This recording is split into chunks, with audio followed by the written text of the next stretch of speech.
तो दोस्तों दुनिया में अलग अलग तरह के क्रिमिनल्स और एक से एक पुलिस ऑफिसर हैं। तो हमारी आज की कहानी में भी एक ऐसे ही पुलिस ऑफिसर का जिक्र है जिसने अपनी आधी जिंदगी एक केस सॉल्व करने में बिता दी। उन्हें एक ऐसा सीरियल किलर और रेपिस्ट को पकड़ना था जिसके बारे में कोई भी जानकारी नहीं थी। जानकारी तो दूर की बात है, उसका कोई चेहरा भी सामने नहीं आया था और बिना चेहरे के कातिल को पकड़ना काफी मुश्किल काम होता है और यही काम कैलिफोर्निया के पुलिस को करना था। सैक्रामेंटो एक जगह है कैलिफोर्निया में, वहीं की कहानी है ये।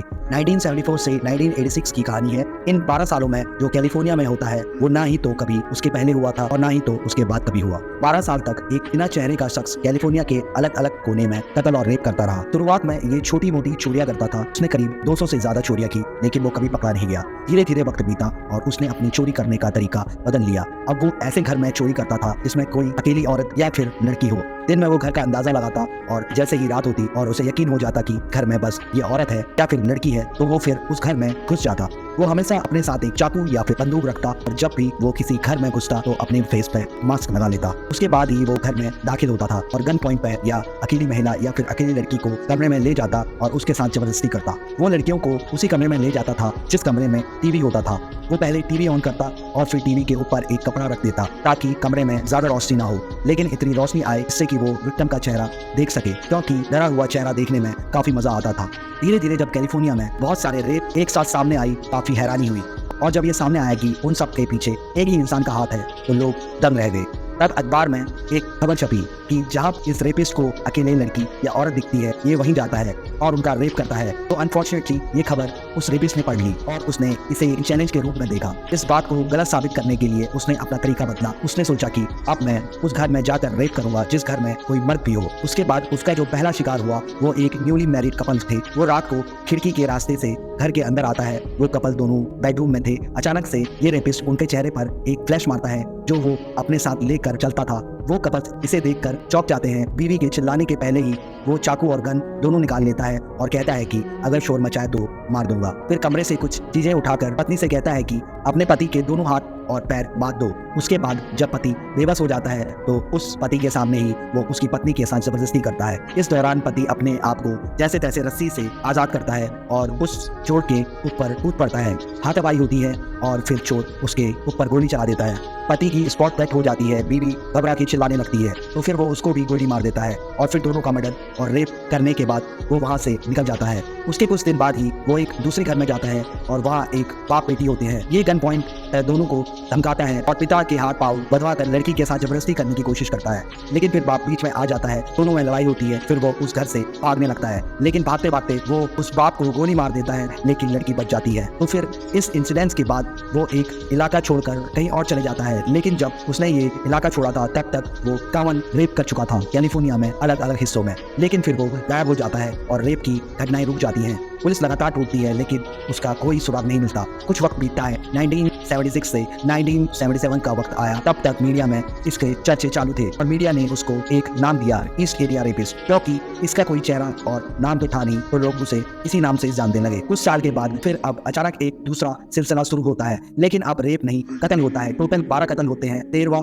कत्ल भी होने ही वाला था, लेकिन ये शख्स हाथापाई में हार जाता है और वहाँ से भाग निकलता है। इसमें भी यही सामने आया कि कातिल मास्क पहनकर आता है और ऐसा करता है, लेकिन लोग ये नहीं जान पा रहे थे कि उस 51 रेप और ये 12 कत्ल में कोई रिश्ता है, क्योंकि दोनों में कुछ ऐसा कॉमन नहीं था। फिर बार-बार कत्ल होने के बाद जैसे रेप का सिलसिला कुछ सालों तक बंद हो गया था, वैसे ही ये कत्ल का सिलसिला भी बंद हो जाता है। पुलिस पूरी कोशिश में लगी हुई थी कातिल को पकड़ने की, लेकिन कुछ नहीं हो पाता। फिर ऐसे ही काफी साल गुजर जाते हैं, लेकिन अब ऐसा कोई दुर्घटना नहीं हो रही थी। अब साल 2000 आ गया था, तो पुलिस को ऐसा लगा कि ऐसा ही कोई साइको इंसान आया था और ये सब करके चला गया, या फिर हो सकता है कि उसकी मौत हो गई हो, या फिर हो सकता है कि इसने देश ही छोड़ दिया हो। तो 51 रेप और 12 कत्ल के बाद ये सब कुछ बंद हो जाता है, लेकिन पुलिस इसकी खोज में 1976 से ही लगी थी। पुलिस की अलग अलग एजेंसीज इसमें काम कर रही थी। पुलिस सबसे पूछताछ कर रही थी, हर विक्टिम के घर वालों से, उनके पड़ोसियों से। उस जमाने में सीसीटीवी भी नहीं थे तो इसको ढूंढना और भी मुश्किल था। उस समय एक पुलिस अफसर थे पॉल हॉलस, जो कि नहीं पोस्टेड थे और उन्हें इस केस के बारे में सब पता था। पॉल शुरू से ही इस केस की इन्वेस्टिगेशन में लगे थे, लेकिन इनके हाथ भी कुछ नहीं आया था, क्योंकि उस वक्त टेक्नोलॉजी भी उतनी स्ट्रॉन्ग नहीं थी, तो टेक्निकली भी कोई मदद नहीं मिल पाई। लेकिन जो डीएनए वगैरह मिले वो सब पुलिस के पास थे, लेकिन उन सबूतों का भी कोई फायदा नहीं हुआ। फिर धीरे धीरे वक्त बीतता गया, लगभग 30-35 साल बीत गए, कातिल का कोई सुराग नहीं मिला। फिर काफी नई नई टेक्नोलॉजीज आई जिसने इन्वेस्टिगेशन में काफी मदद की। तब कैलिफोर्निया में काफी सारे डीएनए के डेटाबेस सामने आए। लोगों को पता चला कि इससे हम अपने बारे में काफी कुछ जान सकते हैं। तो सरकारी के साथ साथ काफी प्राइवेट डाटा भी सामने आया। कैलिफोर्निया के ऐसे ही एक डाटाबेस रखने वाले थे GED मैच, जो कि नॉन गवर्नमेंट था। ये लोग का डीएनए के बारे में जानने के शौक की वजह से खोला गया था। इसमें ऐसा था कि आप अपना डीएनए का सैंपल डालिए और फिर ढूंढिए जो ढूंढना है। इसमें कोई सरकारी तामझाम नहीं था। तो ये एक वेबसाइट था जिसको कि लोग यूज करते थे इंफॉर्मेशन के लिए। इस वेबसाइट पर करीब 1,70,000 लोगों ने अपना डीएनए सैंपल डाला था।